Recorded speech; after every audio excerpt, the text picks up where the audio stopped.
2011 সালের দিকে উনি আমার 2 একর 5 শতক জমিতে বিক্রি করার জন্য আমাকে প্রস্তাব দেন। আমি প্রস্তাবে রাজি না হয়ে এই জমিতে কিছু জগজনিত সমস্যা ছিল, সেজন্য ওনাকে বলে যে আপনি একটা কিনে নিলে নেন, কিন্তু আমি আপনার সাথে কোনো ব্যবসা করবো। তো উনি প্রস্তাব ঠিক আছে, এটা আমাকে দিয়ে দেন, এই আমি আপনাকে নাম দিয়ে দেব। ঠিক আছে, দাম দিয়ে দেন। এই তখন উনি বলেন যে আচ্ছা দাম আমি তো পরে দিলে কি আপনার সমস্যা, আপনার সাথে তো আমি বিশ্বাসঘাতকতা করবো না, আপনি কি আমাকে অবিশ্বাস করেন? এই আমার বন্ধু বান্ধব তখন উপস্থিত ছিল। এইরকম কয়েকবার ঢাকা আসার পর উনি যখন প্রস্তাব দেন, শেষে আমি রাজি হই এবং ওনাকে বলি ঠিক আছে আপনি দাম দেন, আমি দিয়ে দেবো। তো উনি একই কথা যে আচ্ছা আপনি দলিল করে দেন, আমি আপনার অবশ্যই দাম দিয়ে দেবো। এই বিশ্বাসের ক্ষেত্রে আমি দলিল, এবং এক পর্যায়ে উনি এই আমার উপর কিছুটা বাধা নিতে চেষ্টা করেন, তখন আমি বাধ্য হয়ে ওনাকে ওনার নির্দেশ মতো ওনার 2 ভাইয়ের নামে 2 একর 5 শতক জমি দলিল করে দিয়ে দিই। ইতিমধ্যে ওনার বাড়ির সামনে সীমানা প্রাচীর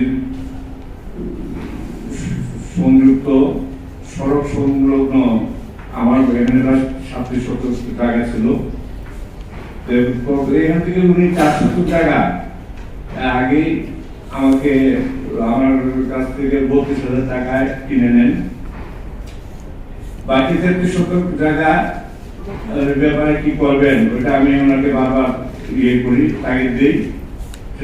এক পর্যায়ে উনি যখন সীমানা বাছাই করতে যান, তখন আমি সীমানা বাছাই করতে বাধা দিই এবং বলি যে এই সীমানা বাছাই বিরুদ্ধে আমার 33 শতক চলে যাবে, আপনি এটা মীমাংসা করেন।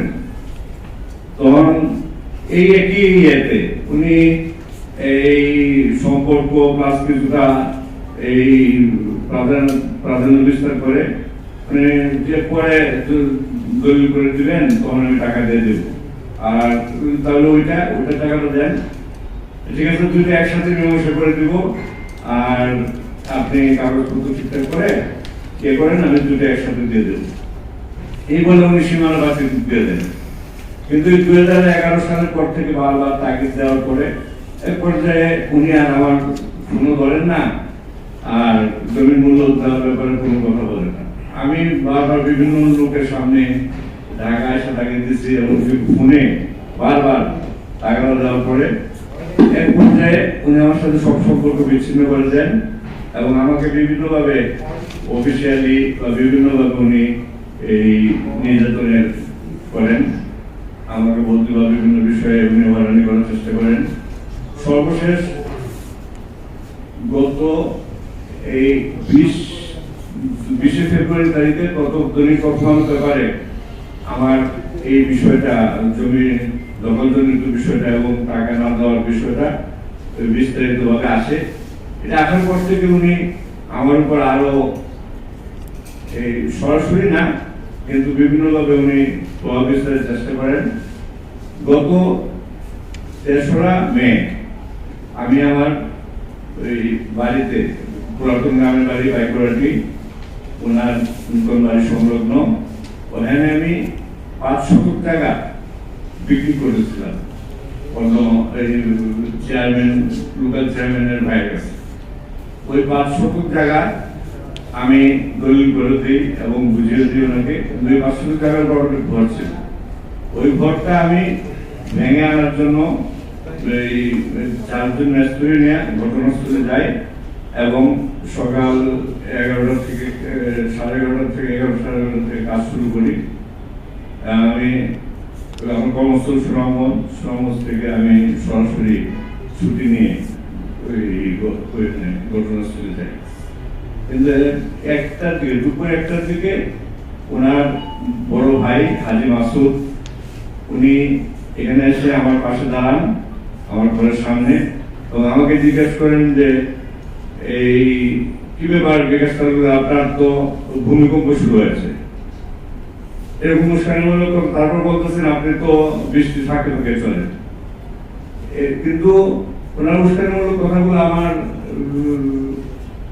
আমি আসলে এই পাশটা দিয়ে যাচ্ছিলাম, কারণ ওনাদের সাথে আমার যে বা উনি বিভিন্ন সময় অনেক আগে থেকে ওনার ভাই নির্বাচিত হওয়ার আগে থেকেই ওনার সাথে আমার সম্পর্ক ছিল,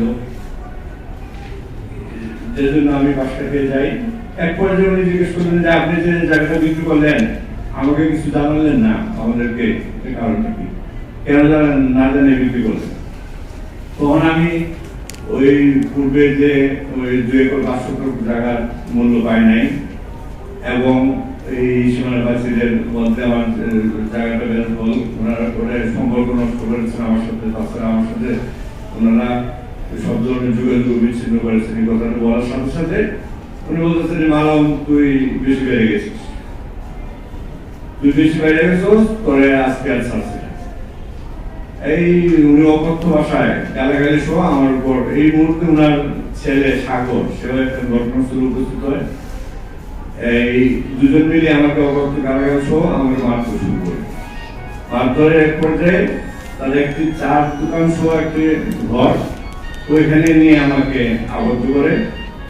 আবদ্ধ করার কারণে সময় আমি আমার মোবাইলে ভিডিও ধারণ করি, যে ভিডিওটা ভাইরাল হয়েছে।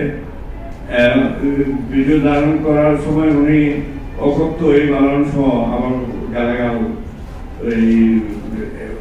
যা আমি আমার এই 31 বছর চাকরি জীবন সারা জীবনে আমার এলাকায় এবং তাদের মাধ্যমে এইভাবে আমি লাঞ্ছিত এবং অপমানিত হব, প্লাস আক্রমণের শিকার হব, যে আমি কল্পনাও করতে পারি না। আমি কেন, আমার শুভাকাঙ্ক্ষী বা যারা আমাকে চিনে কেউই কল্পনা করতে পারে না।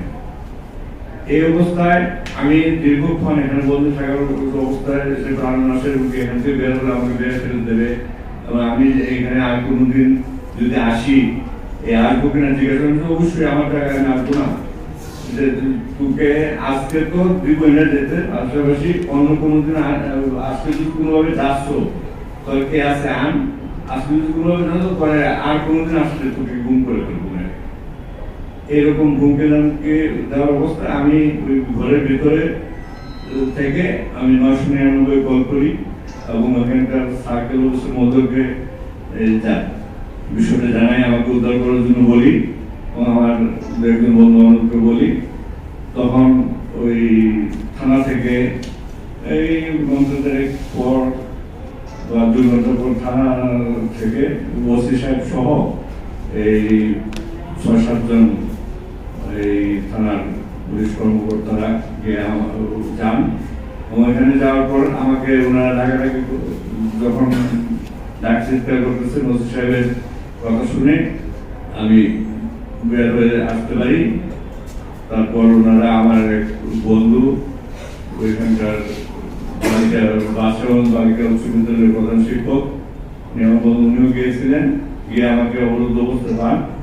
তারপর পুলিশ মহোদয়রা আমাকে ওখান থেকে ওই আমার বন্ধুর মোটরসাইকেল দিয়ে ঘনবাসে নিয়ে আসেন এবং আমি এই যে